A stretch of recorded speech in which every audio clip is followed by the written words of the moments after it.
খাত। পরিবারের পরিবারের যে আয় থেকে যে ব্যয়গুলো করি, এই ব্যয়ের খাতগুলো কি নির্ধারিত করা হয়, নির্ধারণ থাকে।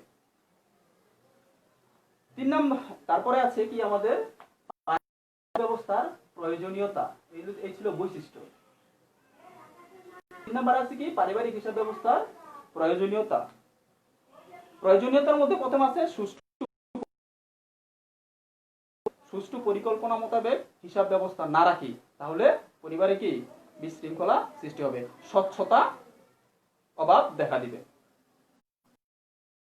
পারিবারিক সচ্ছলতা আমাদের প্রত্যেকেরই কি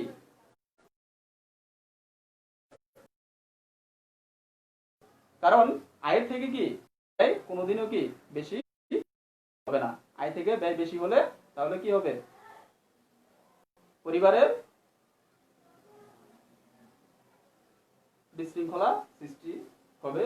এবং যদি আমরা সঠিকভাবে হিসাব রাখি তাহলে পারিবারিক সচ্ছলতা কি বৃদ্ধি পাবে। আরেকটা হচ্ছে মূল্যবোধ সৃষ্টি। পারিবারিক হিসাব ব্যবস্থা যেহেতু স্বচ্ছতা তৈরি করে, এখানে কি পরিবারের প্রত্যেকটা পরিবারের কি সদস্যদের মাঝে মূল্যবোধ সৃষ্টি হয়। আরেকটা হলো পারিবারিক বাজেট। এই যে পারিবারিক হিসাব ব্যবস্থা, আমরা আয় বুঝে যেহেতু ব্যয় করি এবং পূর্ব নির্ধারিত যে তথ্য আমাদের থাকে ওই তথ্য অনুসারে আমরা কি একটা পরিপূর্ণ বাজেট তৈরি করতে পারি। এখানে বলা আছে হিসাব নিকাশের পরিপূর্ণ তথ্য থাকলে সহজেই পারিবারিক বাজেট প্রণয়নের মাধ্যমে আয় ব্যয়ের সুস্পষ্ট নির্দেশনা তৈরি করে পরিবারকে সঠিকভাবে পরিচালনা করা যায়। 5 নম্বর হলো সঞ্চয় ও ভোগ প্রবণতা। আমরা প্রত্যেকেই কি যে সকল খাত থেকে আমাদের আয় হয়, এই আয়ের নির্ধারিত খাতে ব্যয় করে কিছু পরিমাণ কি সঞ্চয় করতে চাই, তাই না? তাহলে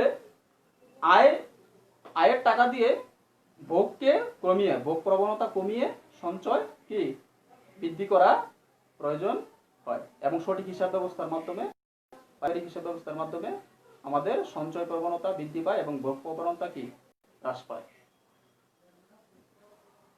6 নম্বর হলো পারিবারিক শৃঙ্খলা। স্বচ্ছ হিসাব বজায় রাখলে পরিবারে কোনো বিশৃঙ্খলা সৃষ্টি হয় না, পারিবারিক শৃঙ্খলা কি বজায় থাকে। তারপরে আছে যে পারিবারিক বাজেটের সংজ্ঞা ও প্রস্তুত প্রণালী। আমরা পারিবারিক বাজেট বলতে কি বুঝি? বাজেট বলতে বোঝায় পরিকল্পনার সংখ্যাত্মক প্রকাশ। পরিকল্পনার সংখ্যাত্মক প্রকাশ। আমরা কোনো কিছু করার আগে একটা কি পরিকল্পনা করি, সুষ্ঠু পরিকল্পনা। এই পরিকল্পনাকে যখন সংখ্যায় রূপ দেই তখন কি হবে, সেটা একটা বাজেট হবে। পারিবারিক বাজেট হলো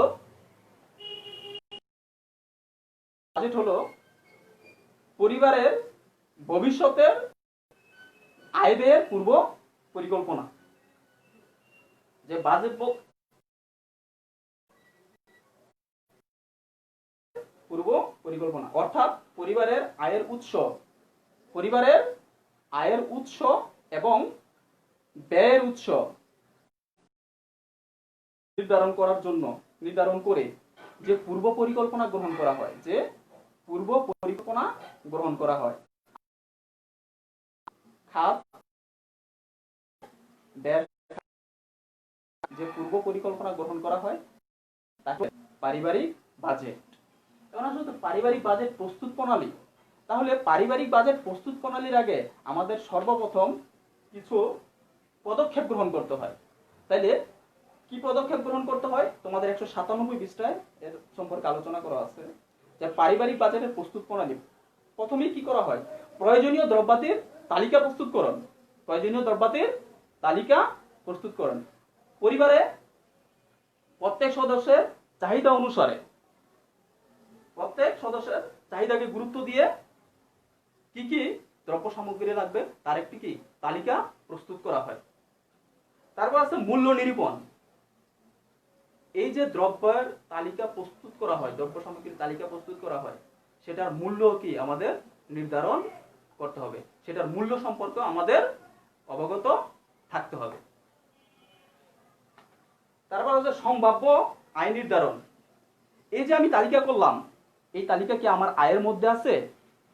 আমার কি এই আয়ের মধ্যে থেকেই আমাকে কি করতে হবে, এই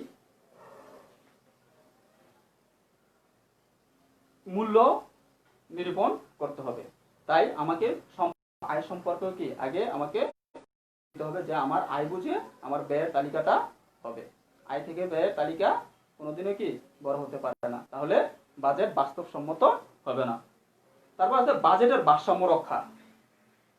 এই কথা অলরেডি আমি বলে ফেলছি যে আমার যে আয়, এই আয় অনুসারে আমাকে কি করতে হবে, ব্যয় করতে হবে। আয়ের চেয়ে ব্যয় বেশি হলে বাজেট কি হবে, ভারসাম্য হারাবে। ঠিক আছে।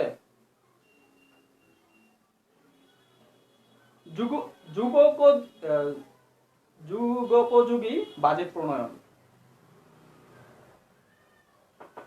আমাদেরকে আয়ের সাথে ব্যয়ের তাল মিলিয়ে চলতে হয়, তাই তো? তাই বাজেটটা কি হতে হবে, একটি বাস্তবধর্মী এবং কি যুক্তিসঙ্গত। বাজেটটা কি হতে হবে, বাস্তবসম্মত এবং কি যুক্তিসম্মত। বাজেট যথাসম্ভব নমনীয় হওয়া উচিত। দেখা যাচ্ছে কারণ দ্রব্যমূল্যের ঊর্ধ্বগতি, তাই না? তা আমাদের পূর্বে যে বাজেট থাকে সেটার আলোকেই আমরা কিন্তু ভবিষ্যৎ পরিকল্পনা করি বা বাজেট প্রণয়ন করে থাকি। দ্রব্যমূল্যের দাম সবসময় কি সমপরিমাণ থাকে না।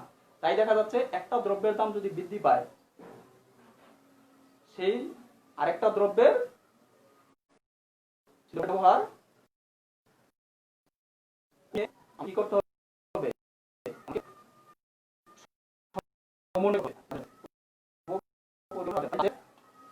যথাসম্ভব কি হওয়া উচিত, নমনীয় হওয়া উচিত, যাতে আমরা কি এর সাথে পরিবর্তন করতে পারি। খরচ বেড়ে গেলে আরেকটি খরচ আমরা কি করে দিব, কমিয়ে ফেলবো।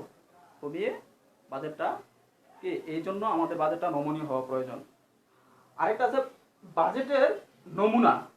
প্রিয় শিক্ষার্থী বন্ধুরা, তোমাদের পাঠ্য বইয়ের 198 পৃষ্ঠা এই যে বাজেটের একটা এখানে একটা নমুনা দেওয়া আছে। কি দেওয়া আছে, বাজেটের একটা নমুনা দেওয়া আছে। প্রথমে আছে কি দেখো, আয়। একজন ব্যক্তির কি আয়, বেতন খাতে আয় 40,000 টাকা, অন্যান্য উৎস খাতে মানে বাড়ি ভাড়া, সে বাড়ি ভাড়াও পায়, এবং কি যদি তার কৃষি জমি থাকে সেই কৃষি জমি থেকেও কি হয়, কৃষি আয় হয় কত, 1,000 টাকা। মোট তার আয় কত, 50,000 টাকা। এই 50,000 টাকার মধ্য থেকে তাকে কি করতে হবে, ব্যয়ের খাতগুলো নির্ধারণ করতে হবে, এবং সাথে সাথে ব্যয় যতটা সম্ভব কমানো যায়, ব্যয় যতটা সম্ভব কমিয়ে আমাদেরকে কি করতে হয়, সঞ্চয় করতে হয়। ব্যয়ের আয়ের যে পরিমাণ ব্যয় হয়, বাকিটুকু কি হয়, ব্যয়টা বাদ দিয়ে আয় থেকে বাকিটুকু আমাদের কি করতে হয়, সঞ্চয় করতে হয়। সেই সঞ্চয় যাতে হয় সেই প্রবণতাও কি আমাদের মাঝে থাকতে হবে। বুঝা গেল? আনন্দ কর। এখানে আছে খাদ্য সামগ্রী। আমাদের পরিবারে খাদ্য সামগ্রী কি লাগে তোমরা জানো। তারপর আছে কাঁচা বাজার। তাহলে খাদ্য সামগ্রী এখানে আছে 3,500 টাকা, তাই না? তারপর কাঁচা বাজার আছে কত, 6,800 টাকা। এইভাবে মাছ, মাংস, মুরগি, ডিম, সবজি এগুলো মিলিয়ে 6,800 টাকা, তাই না? তো খাদ্য সামগ্রী আর হলো কাঁচা বাজার মিলিয়ে হলো কত, 10,300 টাকা। তাহলে এই যে 10,000, মোট আয়ের কত, 21%। খাদ্য সামগ্রীতে চলে গেল কত, তার মোট আয় কত, 50,000 টাকা। এই মোট 50,000 টাকার 21% চলে গেল তার কাঁচা বাজার খাদ্য সামগ্রীতে। 2 নম্বরে বাসস্থান। বাসস্থানে বাসা ভাড়া, বিদ্যুৎ, গ্যাস, অন্যান্য মিলিয়ে কত, 16,700 টাকা। 700 টাকা তার হলো মোট যে তার আয় 50,000 টাকা, তার মোট 50,000 টাকার 33% এখানে চলে গেল। এবার আসো বস্ত্র। এই যে বস্ত্রতে চলে গেল কত, 1,000 টাকা। মোট আয়ের 50,000 টাকার 2% চলে গেল কত? বস্ত্র। এবার আসো শিক্ষা, যেমন স্কুল কলেজের বেতন, যাতায়াত ভাতা, এগুলো মিলিয়ে তার কত হলো? 4,500 টাকা। মোট আয়ের 9% গেল কত? তার শিক্ষা খাতে। চিকিৎসা খরচ গেল 4%। সদস্যদের ব্যক্তিগত খরচ, ব্যক্তিগত খরচ থাকে অনেক সময়, ঠিক আছে, দেখেন এই যে 2,000 টাকা চলে গেল মোট আয়ের, তার কত? 2% এখানে চলে গেল। অন্যান্য খরচ, উপহার সামগ্রী, খবরের কাগজ, তাই না, গৃহবৃত্তের বেতন, মেহমানদারি, এভাবে চলে গেল আরো 3,400 টাকা। এভাবে মোট আয়ের কত? মোট আয় ছিল কত তার? 50,000 টাকা। এই 50,000 টাকা 7% চলে গেল তার অন্যান্য খরচ হিসাবে, তাই না?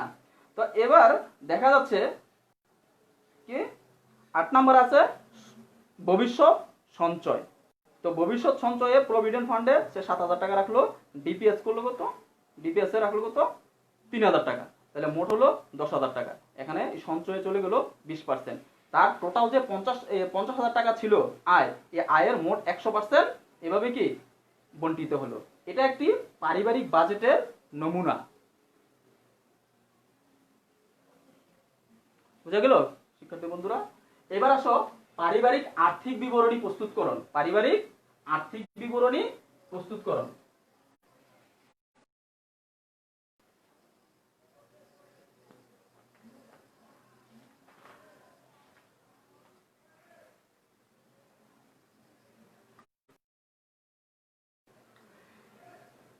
এই যে আমরা পারিবারিক বাজেটের মধ্যে এবং প্রস্তুত প্রণালীতে বিভিন্ন প্রকার কি আয় দেখেছি এবং ব্যয়গুলো কি দেখেছি। এই যে লেনদেনগুলো হয়, এগুলোর কি সঠিক হিসাব রাখার প্রয়োজন আছে, আমি প্রথমেই বলছিলাম, তাই না? হ্যাঁ, তাহলে পারিবারিক যে সমস্ত লেনদেন সংগঠিত হয় সেগুলো বিভিন্ন হিসাব বইতে লিপিবদ্ধ করা হয়। এভাবে বিচ্ছিন্নভাবে, হ্যাঁ, যদি লেনদেনগুলো থাকে সেখান থেকে প্রকৃত পারিবারিক হিসাব ব্যবস্থার ফলাফল আমরা জানতে পারবো না। তাই আমাদের কি করতে হয়? পারিবারিক আর্থিক বিবরণী প্রস্তুত করতে হয়। সঠিক আমরা জানতে পারি না, এই কারণে আমরা কি করব? এখন পারিবারিক আর্থিক বিবরণী প্রস্তুত করব। তাহলে পারিবারিক হিসাব ব্যবস্থার আর্থিক বিবরণীর ধাপ হলো 3টা। আমরা এখন চলে যাই পারিবারিক আর্থিক বিবরণী প্রস্তুতকরণ।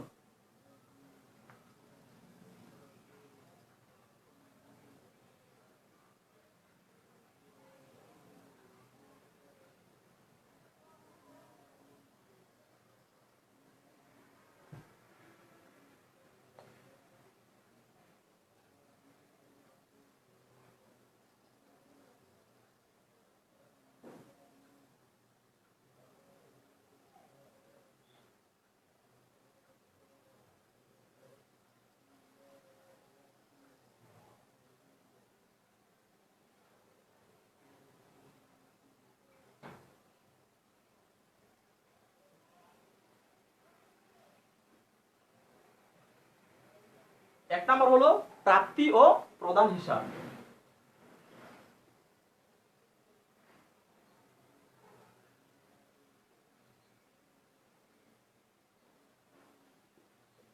দুই নম্বর হলো আয় ব্যয় বিবরণী।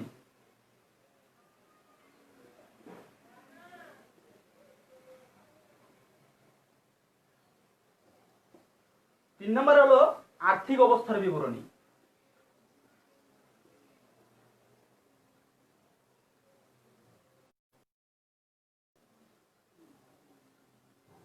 আর্থিক অবস্থার বিবরণী। আমাদের জানা প্রয়োজন প্রাপ্তি ও প্রদান হিসাব কি।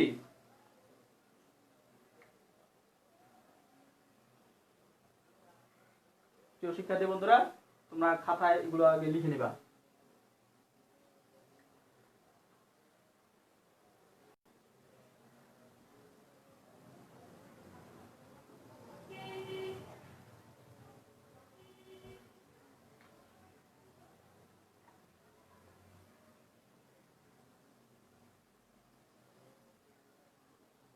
একটা ছিল প্রাপ্তি ও প্রদান হিসাব।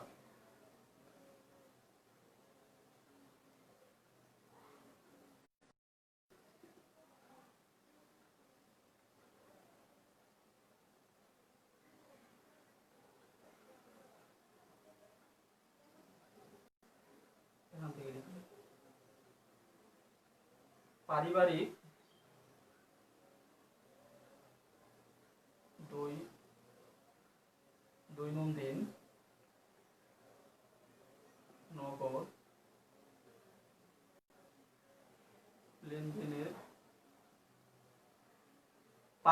দৈনন্দিন নগদ লেনদেনের সংরক্ষিত হিসাব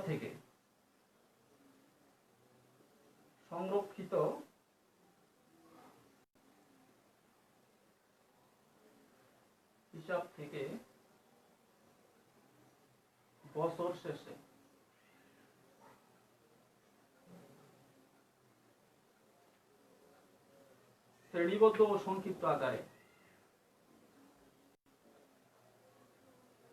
শ্রেণীবদ্ধ ও সংক্ষিপ্ত আকারে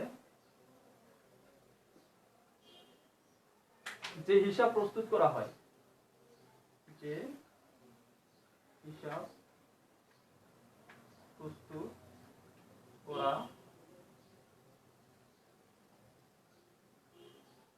হয় তাকে প্রাপ্তি ও প্রদান হিসাব বলে।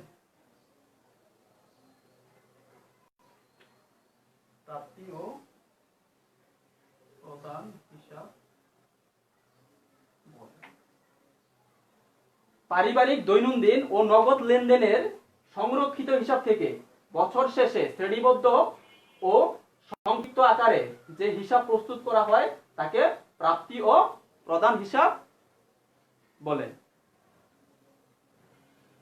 ঠিক আছে শিক্ষার্থী বন্ধুরা, এটা আগে লিখে নাও। তারপরে কিছু বৈশিষ্ট্য আছে, এগুলো লিখে দিচ্ছি কিভাবে প্রাপ্তি ও প্রদান হিসাব তৈরি করা হয়। আমাদের যে দৈনন্দিন যে লেনদেনগুলো হয় সেখান থেকে কি করা হয়, নগদ লেনদেনের সমন্বয়ে আমাদের প্রাপ্তি ও প্রদান হিসাব প্রস্তুত করা হয়। এক নম্বরে আছে এই যে প্রাপ্তি ও প্রদান হিসাব, সকল প্রকার নগদ লেনদেনের সমন্বয়ে হিসাব প্রস্তুত করা হয়। সকল প্রকার নগদ লেনদেনের সমন্বয়ে হিসাব প্রস্তুত করা হয়।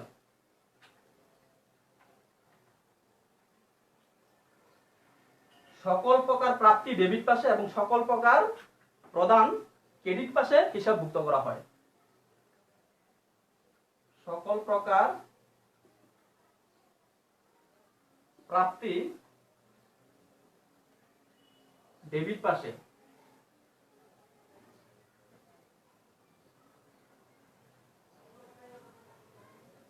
ও সকল প্রকার প্রদান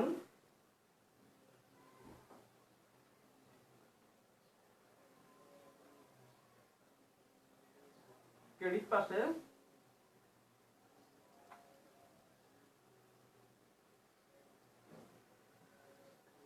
হিসাবভুক্ত করা হয়।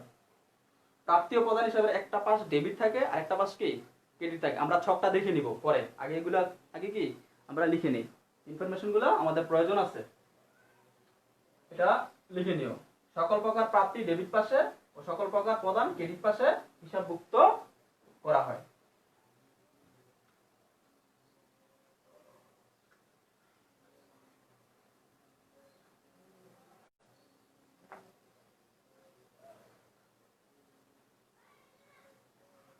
যে কোনো সালের মূলধন ও মুনাফা জাতীয় আয়সমূহ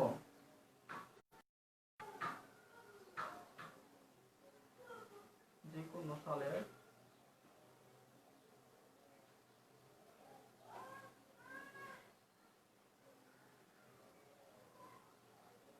মূলধন ও মুনাফা যে কোনো সালের মূলধন ও মুনাফা জাতীয় আয়সমূহ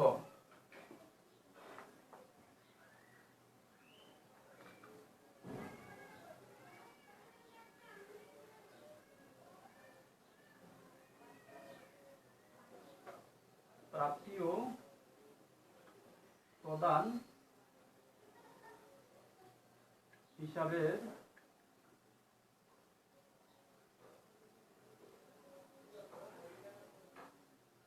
ডেবিট দিকে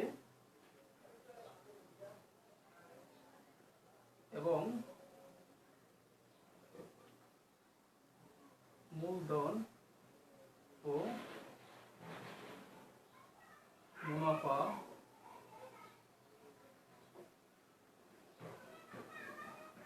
জাতীয় ব্যয় সমূহ ক্রেডিট দিকে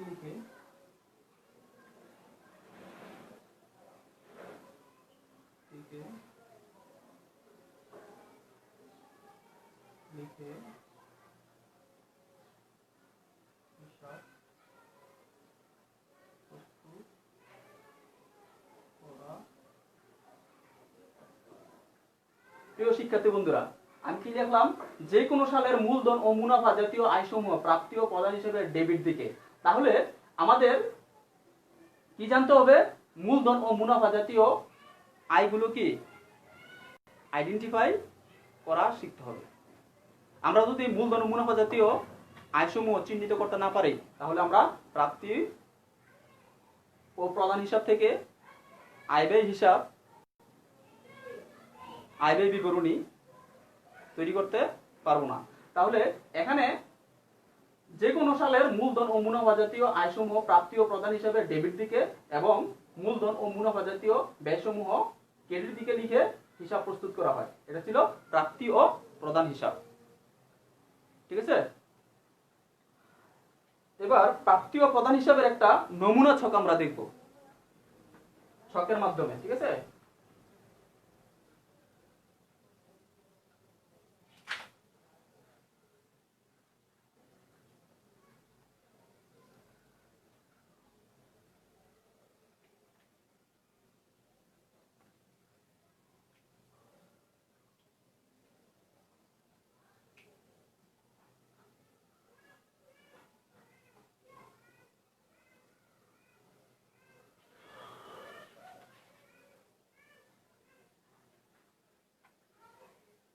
এখানে প্রতিষ্ঠানের নাম থাকে, এখানে কিন্তু ডট ডট ডট প্রতিষ্ঠানের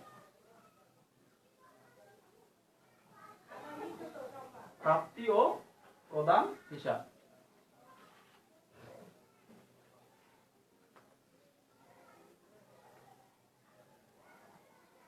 ডট ডট ডট সালের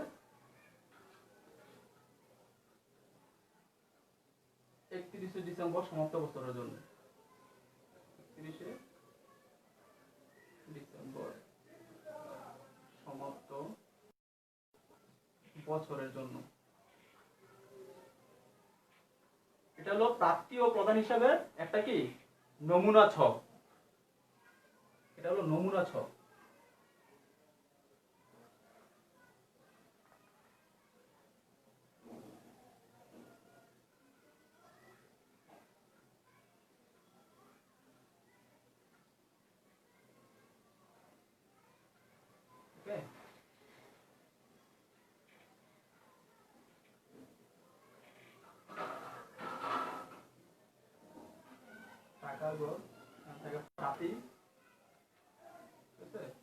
এটা হলো ডেবিট দিক,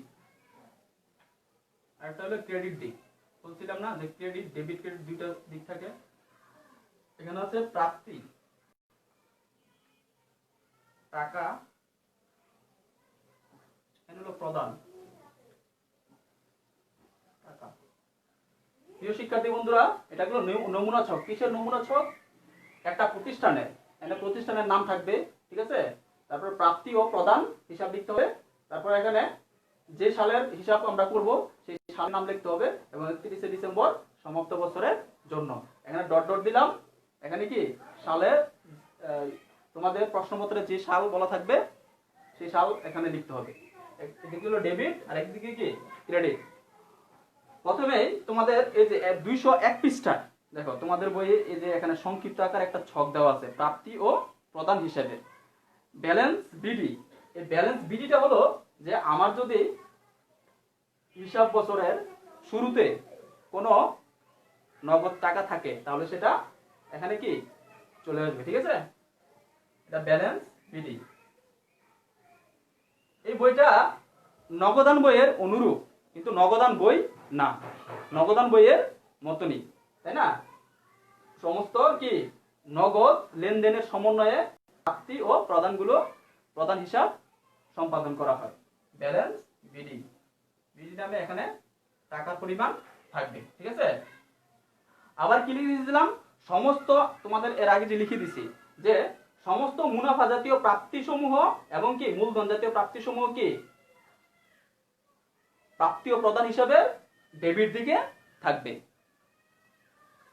এখানে কি মূলধন মুনাফা জাতীয় প্রাপ্তি প্রথমে আছে কি মুনাফা জাতীয় প্রাপ্তি, তারপর হচ্ছে মূলধন জাতীয় প্রাপ্তি,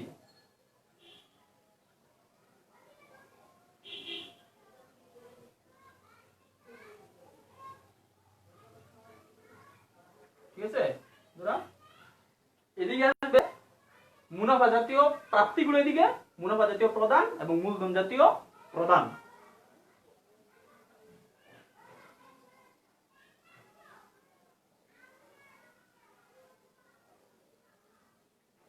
জাতীয় প্রদান, মূলধন জাতীয় প্রদান, টাকার পরিমাণ। ঠিক আছে, তারপরে কি করতে হবে, দুই দিকে যোগ করতে হবে। আগে প্রাপ্তির গুলো কি যোগ করে নিতে হবে। যোগ করে এখানে ধরলাম যে একটা অ্যামাউন্ট হলো আমার, ঠিক আছে? এখানেও কি সমপরিমাণ অ্যাকাউন্টটা এখানে আমার কি করতে হবে, লিখতে হবে। প্রাপ্তির পাশে যে অ্যামাউন্ট, প্রদানের পাশে একই অ্যামাউন্ট আমাকে লিখতে হবে। এখন আমার দেখতে হবে যে প্রাপ্তি কত টাকা, প্রাপ্তি থেকে প্রদানটা বাদ দিয়ে যে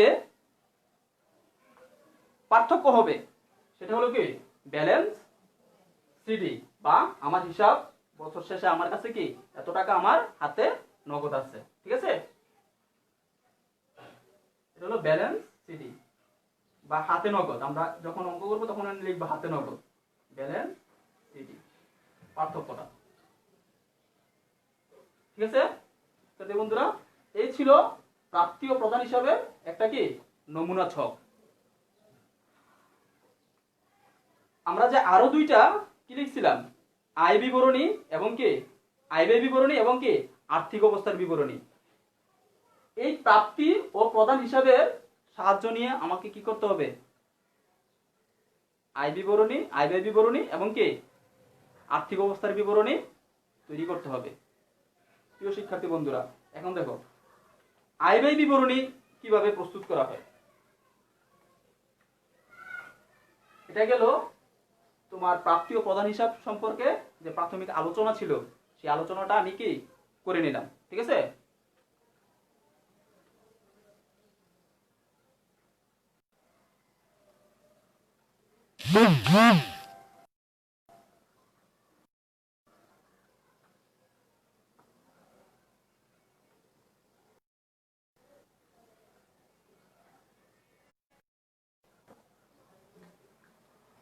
দুই নম্বরে ছিল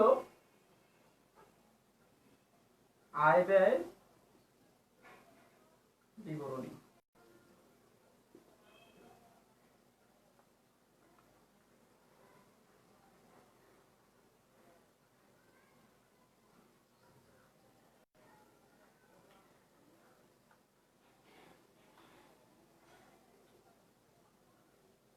এখানে তোমাদের বইয়ের সংখ্যাটা আছে, আমি এখানে লিখে দিচ্ছি।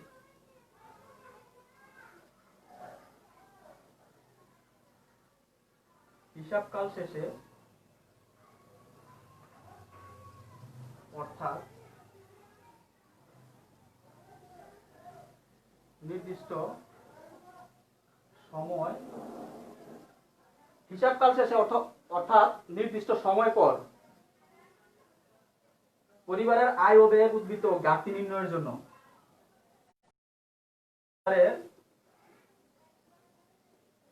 আয় ও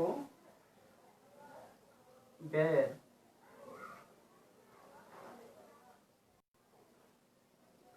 ঘাটতি বা উদ্বৃত্ত আগে উদ্বৃত্তটা লিখি, কারণ উদ্বৃত্ত বেশি হয়। উদ্বৃত্ত বা ঘাটতি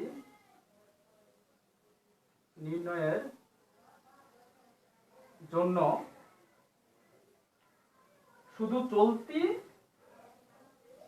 চলতি সালের মুনাফা জাতীয় আয় ও মুনাফা জাতীয় ব্যয়ের সাহায্যে নির্ণয়ের জন্য শুধু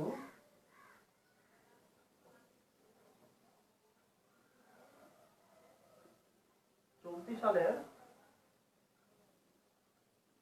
মুনাফা জাতীয়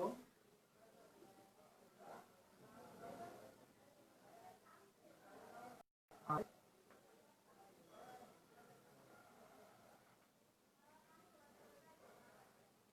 ও ব্যয়ের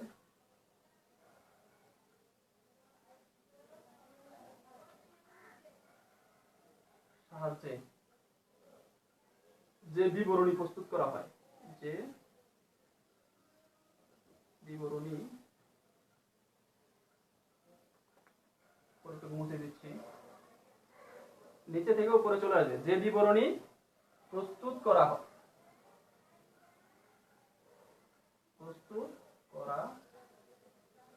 হয়, তাকে আয় ব্যয় বিবরণী বলে। তাকে আয় ব্যয় বিবরণী বলে। প্রিয় শিক্ষার্থী বন্ধুরা, আমি লিখছি কি যে শুধুমাত্র চলতি সালের মুনাফা জাতীয় আয় এবং মুনাফা জাতীয় ব্যয়ের সাহায্যে। এই মুনাফা জাতীয় আয় এবং মুনাফা জাতীয় ব্যয়গুলো আমরা প্রাপ্তি ও প্রদান হিসাব থেকে নিব। আমরা যদি মুনাফা জাতীয় আয় ও ব্যয় চিহ্নিত করতে না পারি, তাহলে আমাদের কি সঠিক আর্থিক ফলাফল প্রকাশ পাবে না। ঘাটতি বা উদ্বৃত্ত কি হয় সেটা আমরা জানতে পারবো না।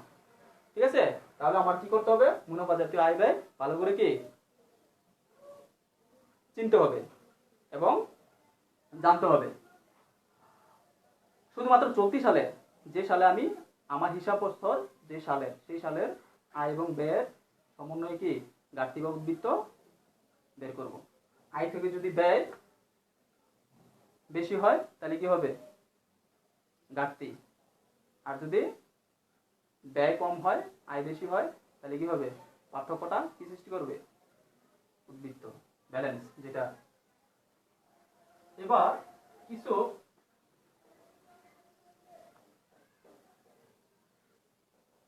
বৈশিষ্ট্য লিখে নাও।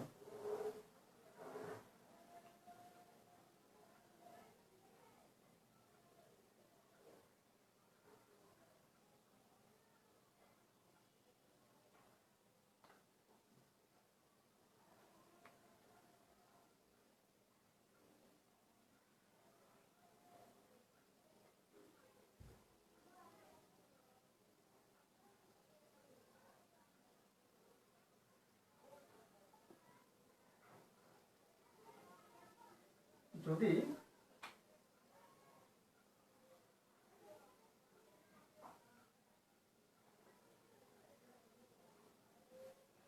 ব্যয়ের চেয়ে আয়ের পরিমাণ বেশি হয়,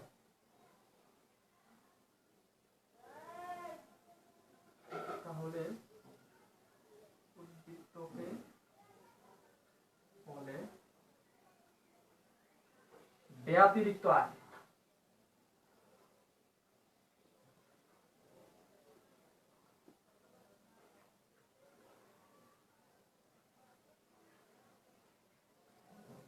বা আয় উদ্বৃত্ত। ঠিক আছে,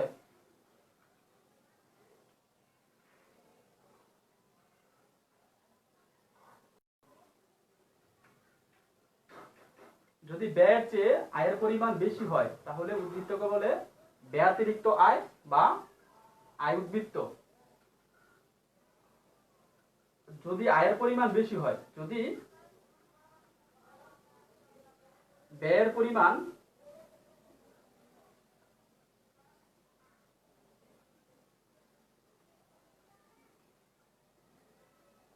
বেশি হয় তাহলে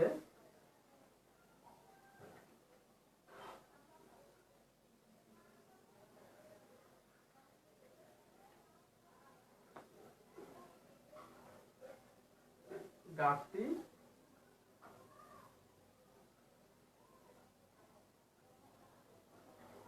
হয়, তখন তাকে বলে আয়াতিরিক্ত ব্যয়। আয়ের অতিরিক্ত ব্যয়, আয়াতিরিক্ত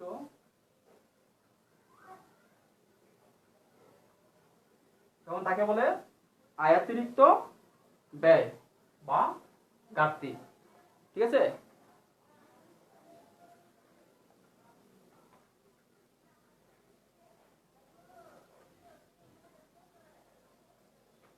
এটাই ছিল যে আমরা কিভাবে আয় বিবরণী প্রস্তুত করি।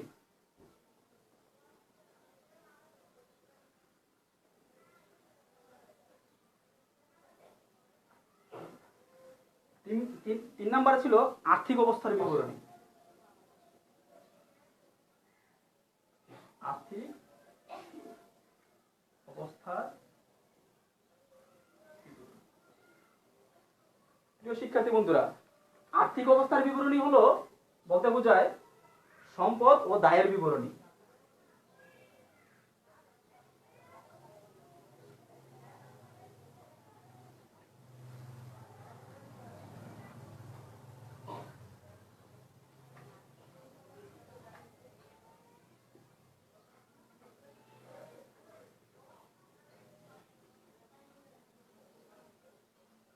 সম্পদ ও দায়ের বিবরণী। প্রিয় শিক্ষার্থী বন্ধুরা, একটা বিষয়, আমরা যখন ব্যবসায় প্রতিষ্ঠানের আর্থিক অবস্থার বিবরণী করেছিলাম, তখন এই আর্থিক অবস্থার বিবরণীর যখন সমীকরণ আকারে উপস্থাপন করা হয়, A = L + E, A = L + E, মানে এটা কিন্তু আর্থিক অবস্থার বিবরণী। মানে সম্পদের, ব্যবসায়ে যে পরিমাণ সম্পদ থাকে, ব্যবসায়ে যে পরিমাণ সম্পদ থাকে সেই সম্পদের পরিমাণ কি দায় এবং মালিকানা, বহির্দায় এবং মালিকানা সত্ত্ব সমান হবে, তাই না? এটাই বলা আছে আর্থিক অবস্থার বিবরণী বলতে বোঝায় সম্পদ ও দায়ের বিবরণী। প্রিয় শিক্ষার্থী বন্ধুরা, এটা তো আমরা অমুনাফাভোগী প্রতিষ্ঠানের আর্থিক অবস্থার বিবরণী করতেছি, তাই না? এটা তো ব্যবসায়ী প্রতিষ্ঠান না। তাই এখানে ব্যবসায় প্রতিষ্ঠানের মতো কি কিছু পরিমাণ সম্পদ থাকে, কিছু পরিমাণ কি সম্পদ জানার প্রয়োজন থাকে, এবং পরিবারও অমুনাফাভোগী প্রতিষ্ঠানেও কি থাকে, ব্যবসায় প্রতিষ্ঠানের মতো কি তাদের নিজস্ব কিছু দায় থাকে, তাই না? তাহলে এখানে বলা আছে যে সম্পদ সমূহ, অমুনাফাভোগী প্রতিষ্ঠানের যে সম্পদ সমূহ, ঘরবাড়ি, আসবাবপত্র, বিনিয়োগ, নগদ টাকা, এগুলো, তাই না? আবার দায় বলতে আমরা বুঝি কি, দায় হলো ঋণ, বকেয়া খরচ, পাওনাদার ইত্যাদি, এগুলো কি অমুনাফাভোগী প্রতিষ্ঠানের দায় সমূহ, তাই না? তাহলে এখানে A = L + E, ইকুইটি, তাই না? মালিকানা সত্ত্ব, এটা তো ব্যবসায় প্রতিষ্ঠানের। অমুনাফা পরিবার যেহেতু একটা অমুনাফাভোগী প্রতিষ্ঠান, তাই এখানে কি কোনো মূলধন থাকে না। এখানে কি থাকে না? এখানে কোনো মূলধন থাকে না। সম্পদ থাকে, দায় থাকে, কিন্তু ব্যবসায় প্রতিষ্ঠানে কি থাকে? ব্যবসায় প্রতিষ্ঠানে থাকে মূলধন। তাহলে প্রারম্ভিক মূলধন থাকে, কিন্তু এখানে কি আমি এটা মূলধন বলতে পারি না। এখানে বলা হয় এটা পারিবারিক কি তহবিল। এখানে এটা কি বলা হয়? পারিবারিক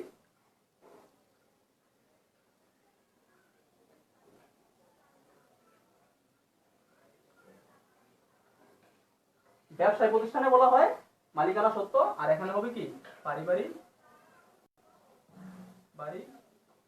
তহবিল। ঠিক আছে কিন্তু বন্ধুরা, তাইলে এখানে আর্থিক অবস্থার, অমুনাফাভোগী প্রতিষ্ঠানের আর্থিক অবস্থার বিবরণীতে কি থাকবে? মোট সম্পদ থাকবে, আর সম্পদের বিপরীতে বহির্দায় প্লাস কি পারিবারিক তহবিল। ঠিক আছে, একইভাবে ওখানে যেমন মূলধনের সাথে কি যোগ হইতো, মূলধনের সাথে তোমার যোগ হইতো কি নিট মুনাফা হলে নিট মুনাফা যোগ হইতো মূলধনের সাথে, তারপরে নিট ক্ষতি হলে কি হইতো, বিয়োগ হতো, তাই না? আর এখানে এখানে কিন্তু নিট মুনাফা বা নিট ক্ষতি বলে না, এখানে আমরা যে আয় এবং ব্যয়ের যে পার্থক্যটা, এটা যদি এটাকে বলি কি আয়াতিরিক্ত ব্যয়। যদি ব্যয়ের পরিমাণ বেশি হয়, আয়ের চেয়ে ব্যয়ের পরিমাণ বেশি হয়, সেটাকে বলি আয়াতিরিক্ত ব্যয়, অথবা আয়ের চেয়ে ব্যয় কম হয় সেটা কি ব্যয়াতিরিক্ত আয়। সেটা এসে পারিবারিক তহবিলের সাথে যোগ হবে। ঠিক আছে বন্ধুরা, এখানে এতটুকুই কি অমুনাভোগী প্রতিষ্ঠানের সাথে পারিবারিক প্রতিষ্ঠানের সাথে ব্যবসায়ী প্রতিষ্ঠানের পার্থক্য। ঠিক আছে, আমরা এটাই কি উপস্থাপন করব। তাইলে এখানে কি হবে, এখানে এটা এই পারিবারিক তহবিলটাকে দায় হিসাবে অন্তর্ভুক্ত করা হয়। এখানে কি হয়, দায় হিসাবে অন্তর্ভুক্ত করা। আমরা কি বলছি, বুঝে সম্পদ ও দায়ের বিবরণী, সম্পদ ও দায়ের বিবরণী। ঠিক আছে, তাহলে পারিবারিক তহবিলটা এখানে কি হবে, দায় হিসাবে অন্তর্ভুক্ত হবে। তাহলে a = l+ এবং পারিবারিক তহবিলটা কি হবে, এটার সাথে দায়ের সাথে যোগ হয়ে মোট সম্পদের পরিমাণকে কি প্রকাশ করবে। আমরা যখন আর্থিক অবস্থার বিবরণী আরোপ করব তখন সেটা দেখে নিব। প্রিয় শিক্ষার্থী বন্ধুরা, তোমাদের এই যে আমি মূল কথাগুলো লিখলাম, কি লিখলাম, মূল কথাগুলো লিখলাম, কিন্তু তোমাদের পাঠ্য বইয়ে খুব চমৎকার ভাবে এখানে বর্ণনা করা আছে। তিনটা যে পারিবারিক তহবিলের যে তিনটা হিসাবের ধাপসমূহ আমরা আলোচনা করলাম, সেটা আরো চমৎকার ভাবে তোমাদের বইয়ের ভিতরে খুব সুন্দরভাবে উপস্থাপন করা আছে। তোমাদের পাঠ্য বইটাকে পড়তে হবে, তোমরা পড়লে আরো সুন্দরভাবে তোমরা এই সম্পর্কে জানতে পারবা। ঠিক আছে শিক্ষার্থী বন্ধুরা, তোমাদের তাহলে বাড়ির কাজ থাকলো, তোমাদের এই যে 201 পৃষ্ঠায় দেখো প্রাপ্তি ও প্রদান হিসাবের বৈশিষ্ট্য, এই যে বৈশিষ্ট্য এখানে আরো সুন্দর করে একদম ডিটেইলস সুন্দর করে লেখা আছে, তোমরা এটা বাড়িতে পড়বা। আবার লেখা আছে যে প্রাপ্তি ও প্রদান হিসাব হতে আয় ব্যয় বিবরণী প্রস্তুত প্রণালী, কি বলছে, আয় ব্যয় বিবরণী প্রস্তুত প্রণালী।